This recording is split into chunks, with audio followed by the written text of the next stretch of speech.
6 days, 5 nights and 4 hours with Russian President Vladimir Putin, North Korean leader Kim Jong-un's stay in Russia was his longest ever trip abroad since he took power over a decade ago.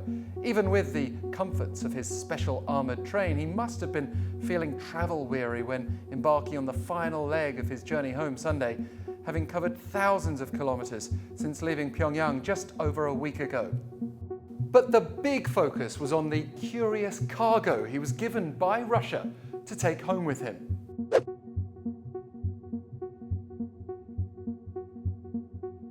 According to Russia's official TASS news agency, Kim received 5 so-called kamikaze drones and another aircraft-type spy drone, along with light body armor with protection zones for the chest, shoulders, throat and groin.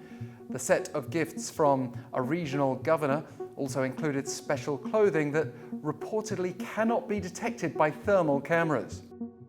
Okay, so no MiG-31s or strategic bombers returning to North Korea for now, but even those drones could be an issue.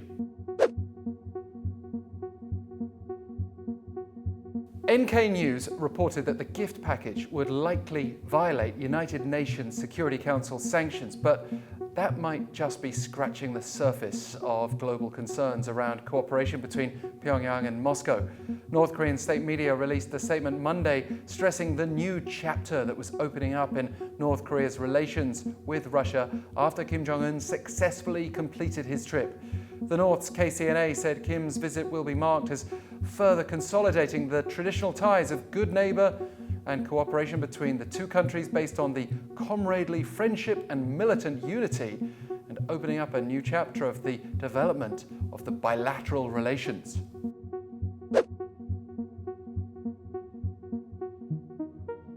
Note that both sides have been careful to avoid any mention of a formal military agreement, but Kim's words will still be ringing in plenty of ears, such as when he declared implicit support for Russia's war in Ukraine and referred to Moscow's sacred fight against the West, as well as backing Russia to triumph over evil forces. There was also a very strong military theme throughout much of the North Korean leader's tour, as Kim was shown some of Russia's key facilities and most advanced capabilities in that regard. We also know that after the Putin summit, Kim held talks with Russian Defense Minister Sergei Shoigu about strengthening bilateral military cooperation and exchanges. So, amid speculation that North Korea may agree to supply Russia with ammunition and weaponry in exchange for food aid and a transfer of weapons technology from Moscow, South Korean President Yoon Suk-yeol will spend most of this week in New York for the UN General Assembly. He said in an interview with the Associated Press published Sunday that military cooperation between North Korea and Russia is illegal and unjust, as it contravenes UN Security Council resolutions and various other international sanctions. Yoon added that the international community will unite more tightly in response to such a move.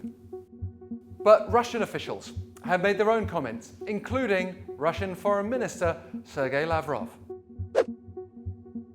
He said in an interview with Russia One over the weekend that sanctions against North Korea were declared by the UN Security Council, not Moscow. Yet Russia also continues to insist upon the innocence of its cooperation with North Korea, a tone set by Putin. And then Sunday, Russian ambassador to North Korea, Alexander Matsagora, insisted on Russian television that the two sides have a positive agenda and that their cooperation isn't aimed at a specific target. Interestingly, he also said that North Korea rejected an offer of renewed food aid from Russia for now. Next up is a planned intergovernmental committee meeting between Russia and North Korea in Pyongyang this November.